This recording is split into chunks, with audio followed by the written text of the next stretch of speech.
अब यहाँ पर एक्सरसाइज 1.2 का हम लोग देखेंगे। क्वेश्चन नंबर 4 बोल रहा है कि निम्नलिखित में बताएं ये कि a बराबर b है अथवा नहीं। बताना है कि a और b आपस में बराबर है कि नहीं। तो a और b कब हम लोग मानते हैं बराबर है, जैसे कि समुच्च a में जो जो अवयव है वो समुच्च b में भी अगर होता तो कहेंगे कि a बराबर b है। जैसा कि रफ आपको समझा रहे हैं यहाँ पर कि समुच्च a बराबर अगर कोई बात a और b और यहाँ पर c दे दिया रहे और b बराबर भी यहाँ पर c b और a रहे तो कह सकते हैं हम लोग कि a बराबर b है।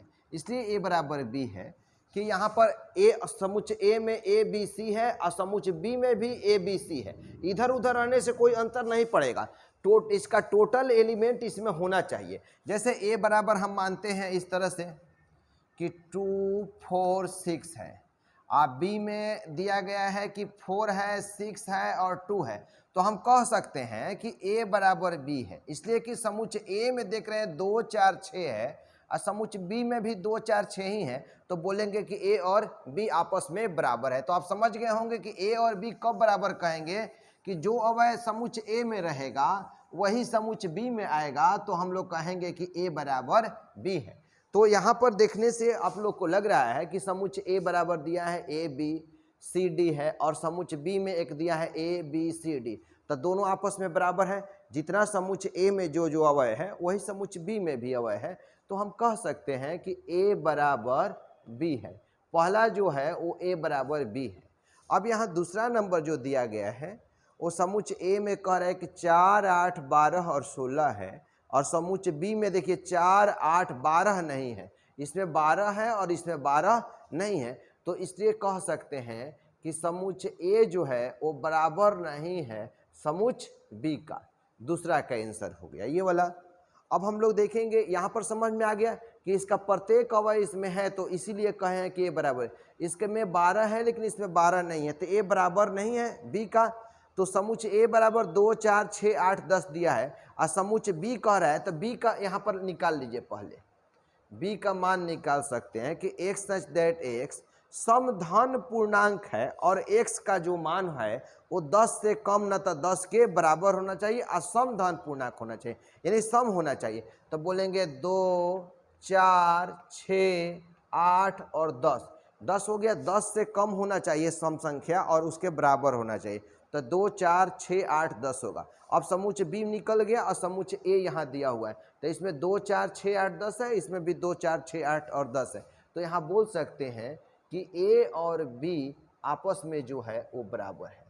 यहाँ पर हम देखेंगे समुच्च a में दिया गया है, समुच्च a कह रहा है, यहाँ पर समुच्च a कह रहा है आपका कि संख्या 10 से 10 का एक गुणज, तो यहाँ हो जाएगा 10 20 30 40 डॉट डॉट हो सकता है। अब b से मिलाइए, समुच्च b में दिया देखिए 10 15 20 दिया हुआ है, लेकिन इसमें 15 नहीं है, इसमें 15 है इसमें नहीं है, तो हम बोल सकते हैं कि a बराबर नहीं है b का, क्योंकि जो जो अवयव a में है और b में दोनों में उभयनिष्ठ नहीं है। अब यहाँ पर प्रश्न संख्या देखेंगे 5, कह रहा है क्या निम्नलिखित समुच्च युग में समान है, कारण सहित बताना है।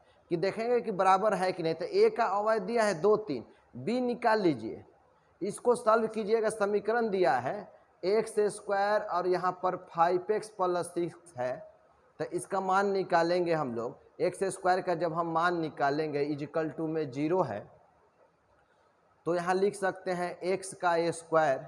हम लोग यहाँ पर रफ में निकाल देते हैं, देखिए यहाँ पर रफ में निकालते हैं, दिया है और वहाँ पर पुट कर देंगे x square plus 5x plus 6 equal to 0, तो x का स्क्वायर हुआ। इसको लिख सकते हैं हमसे यहाँ पर 2x प्लस में 3x और प्लस 6, ये 5x हो जाएगा। x कॉमन निकालेंगे तो x प्लस 2 और यहाँ 3 कॉमन निकालेंगे तो x प्लस 2 इजिकल टू 0। अब दोनों में देखिए x प्लस 2 कॉमन है तो x प्लस 2 आ गया यहाँ, उसके बाद जो बच गया x प्लस 3 बच गया है इजिकल टू 0। तो इतना बराबर भी 0 होता है और ये भी 0 के बराबर होता है, तो बोलेंगे कि x प्लस 2 बराबर 0 और यहाँ x प्लस 3 भी 0 के बराबर है, तो x बराबर हो जाएगा -2 और x बराबर होगा -3। तो यहाँ b जो समुच्च आएगा वो -2 आएगा, -3 होगा। और इसका 2 3 है, इसका -2 3 है। देखिए दोनों में कॉमन नहीं है, इसीलिए कहा जा सकता है इसको a बराबर नहीं है समुच्च b का। यहाँ तक समझ में आ गया आपको कि a और b आपस में, a है 2 3, अब b है -2 और 3, तो दोनों आपस में बराबर नहीं है। इसी तरह ये क्वेश्चन नंबर जो इसका दिया है कि a बराबर निकाल लीजिए पहले कि शब्द दिया फ्लो दिया है, तो बताए थे f लिखेंगे, o लिखेंगे, कॉमा देकर a लिखेंगे, o नहीं लिखेंगे, एक ही को 2 बार नहीं लिखना है, और उसके बाद w हो गया, ये a का मान हो गया। अब b बराबर लिखिएगा, यहाँ पर o दिया w, o लिखेंगे, कॉमा l लिखेंगे और f लिखेंगे। तो देखिए f मिल रहा है दोनों में, w भी मिल रहा है, o भी मिल रहा है और l भी मिल रहा है, तो बोल सकते हैं कि यहाँ पर a और b बराबर है। अब सेम 6 नंबर क्वेश्चन आप लोग बना लीजिएगा, उसमें दिया हुआ है। अब आप लोग बता सकते हैं कि a और a किसके किसके कौन बराबर हैं, आप लोग आसानी से निकाल सकते हैं।